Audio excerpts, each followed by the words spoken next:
move on to the White Sox.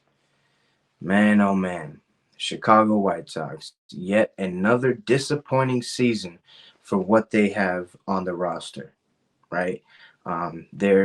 They finished 61 and 101 to be fourth in the uh, AL Central. Uh, Eloy Jimenez, the cover picture for this video, he cannot stay healthy. It's so strange. Um, I put him on there hoping that maybe he becomes healthier this year, and I think he has about bounce back season. Um, him in the lineup brings consistent power to the lineup. In that 3-4 hole in the lineup, left field, he's kind of shaky, but he can get the job done out there. He's not gonna make any diving plays. He's not going to get those balls in the gap that are doubles and stuff like that.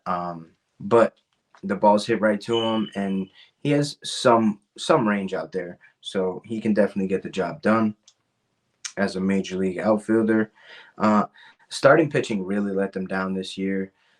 Every time I watched the White Sox this year, they were just giving up home run after home run, double, triple. It was crazy, like hard hit baseballs all over the field every single game, right? Their pitchers had to have like neck strains on how quick they had to look back every time. It was crazy. Um,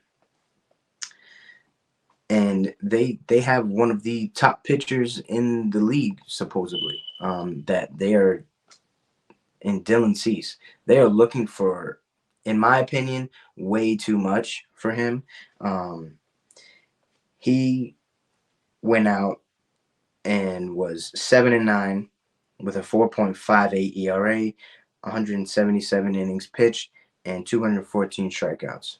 That's not that good. And the White Sox front office is looking for like top prospects, expecting you to take on his contract and all that, and it's just not worth it in my opinion. Um, and with the pitching last year, it really made the offense play a little tight, right? And they were just trying to do too much this year. So I mean, that's that. You had Eloy Jimenez. He hit 272 with 18 home runs and 64 RBIs. Yon Moncada, he was having a good like month or two. He hit 260 with 11 home runs and 40 RBIs. Luis Robert Jr., he was definitely the best player on their team last year. He hit 264 with 38 home runs and 80 RBIs. There has been talks that he was going to get traded, but nobody has come with a good enough offer for him. He's a top 10 center fielder in the game, so they're going to have to give up a lot to get this guy from this team, especially him being the best player on the team. You definitely want a good haul back for him. Andrew Vaughn hit 258 with 21 home runs and 80 RBIs, and Tim Anderson really didn't perform well this year. He finally hit his first home run in a calendar year. He smacked it. It went pretty far. But what really stood out to me about Tim Anderson this year was when he got knocked out by Jose Ramirez. So that was pretty funny. That was probably the highlight of his career, which is a low light in his eyes, but that's definitely what he's going to be remembered for. Um, the free agents that they signed was John Bribia. They signed catcher Martin Maldonado, which means Yasmani Grandal is on the market. They signed Kevin Pillar to a minor league deal. Yasmani Grandal actually signed with the Pittsburgh Pirates, so I think that's good for them.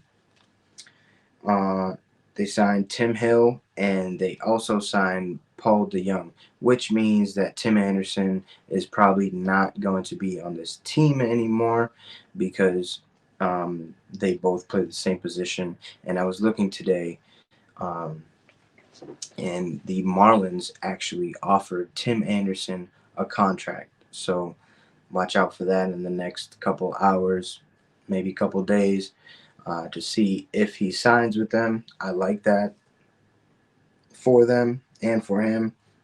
Um, Mike Clevenger is a free agent. Liam Hendricks is a free agent, and Ellis Andrews is also a free agent.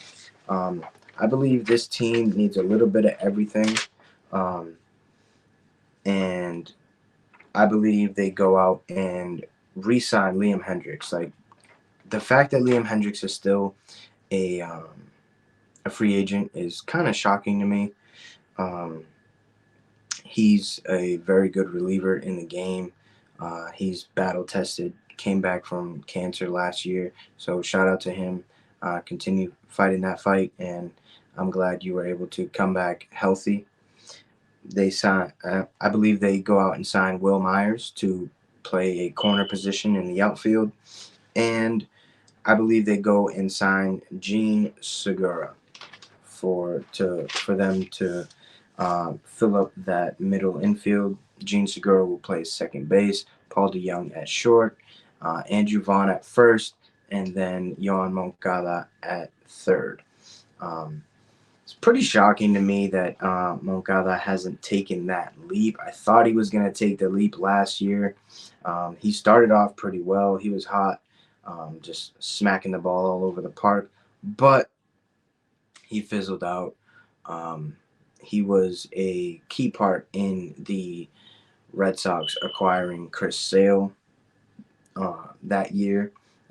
And so, I mean, he really hasn't panned out for them as much as they projected him to. So I believe that they really lost out on that trade, sending Chris Sale to Boston. And then Chris Sale ended up winning a World Series in Boston, and then I was watching the podcast with AJ Przinsky, former White Sox catcher, and he asked him like, "Hey, was your time in Boston a success?" Because he just got traded to the Braves for Vaughn Grisham. And he said that his time in Boston was not a success because he had the best year of his career, and then also the worst year of his career while he was in Boston, and he was injury riddled after he got that fat contract after they won the World Series. He only pitched a full season uh, one time, one or two times, and it was early in his stint in Boston. So again, I believe the White Sox they lost out on that trade um, just because Yohan Moncada hasn't panned out to be what they projected him to be.